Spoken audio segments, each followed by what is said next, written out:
In this lesson, we'll discuss the uses for the MIA material X.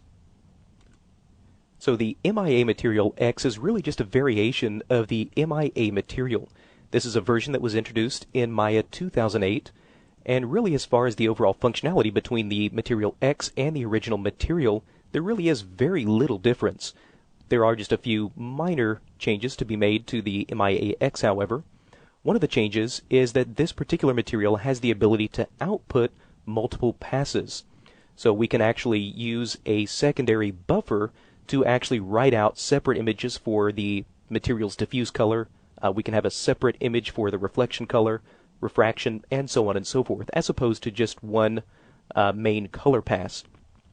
Now, if you're using this with Maya 2008 or anything earlier, the actual pass or the ability to write these buffers out is not included with the earlier versions of Maya.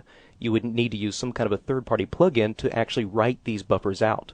However, if you are using Maya 2009, you could take advantage of the color write buffers. So these are found under miscellaneous, and we could use the write to color buffer to write this information out. And we'll actually, in the lesson dealing with the write to color buffer, we'll take a look at exactly how we can utilize that as a way of writing out this various data that we can extract from this particular shader.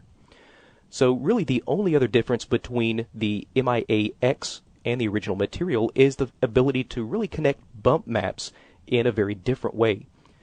For comparison, if we were to take a look at the original MIA material, and if we were to scroll down and take a look at bump, you'll see that there is really very few attributes available for the bump. Now this can accept bump information in the exact same way as any of the other base shaders.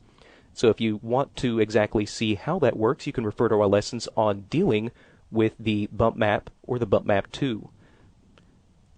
Now the material X actually works in a very different way. We can actually utilize any of the existing Maya nodes or any other file texture, and we can connect these into the MIA material X exactly as we would any other Maya material.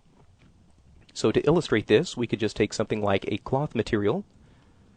There we go. And if we take the MIA X, scroll down, and if we take a look inside the bump pull-down menu, you can see that we do have two different controls, one for overall bump and one for standard. So we can actually plug this into either one.